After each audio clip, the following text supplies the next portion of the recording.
कल्याण डोंबिवलीत शिवसेनेचा भाजपला तर राज ठाकरेंचा उद्धव ठाकरेंना धक्का. सत्ता स्थापनेसाठी शिवसेनेला मनसेचा पाठिंबा. ठाकरेंच्या नगरसेवकांनी पाठिंबा दिल्यास हरकत नाही, श्रीकांत शिंदेंचं मोठं वक्तव्य. कल्याण डोंबिवलीमध्ये विकास कामांसाठी शिवसेनेला पाठिंबा दिल्याचं मनसे नेते राजू पाटलांची माहिती.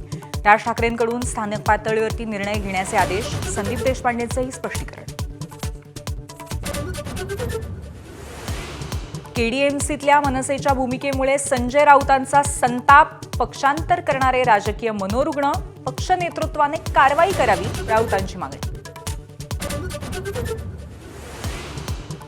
कल्याण डोंबिवलीमध्ये महायुती म्हणूनच सत्ता स्थापन होणार, प्रवीण दरेकरांचं ठाम मत. तर फडणवीस कशी खेळी करतात हे संपूर्ण राज्याला माहीत, मित्रपक्षाला अप्रत्यक्ष इशारा.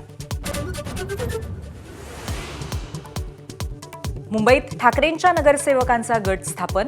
नवी मुंबईतील कोकण भवनात ठाकरेंच्या शिवसेनेचे सर्व नगरसेवक. तर किशोरी पेडणेकरांची ठाकरेंच्या शिवसेनेच्या गटनेतेपदी निवड. दावोसमध्ये महाराष्ट्राचे तब्बल 11 कंपन्यांसोबत करार. उद्योगमंत्री उदय सामंत यांची माहिती. 11 पैकी बहुतांश कंपन्या परदेशी असल्याचीही सामंत यांची माहिती. चांदीच्या दरात आणखीन 15,000ची वाढ. चांदी प्रति किलो 3,35,000वर. खामगावमधील चांदीच्या बाजारपेठेत शुकशुकाट.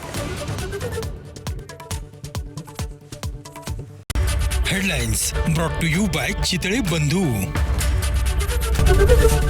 एबीपी माझा, उघडा डोळे बघा नीट.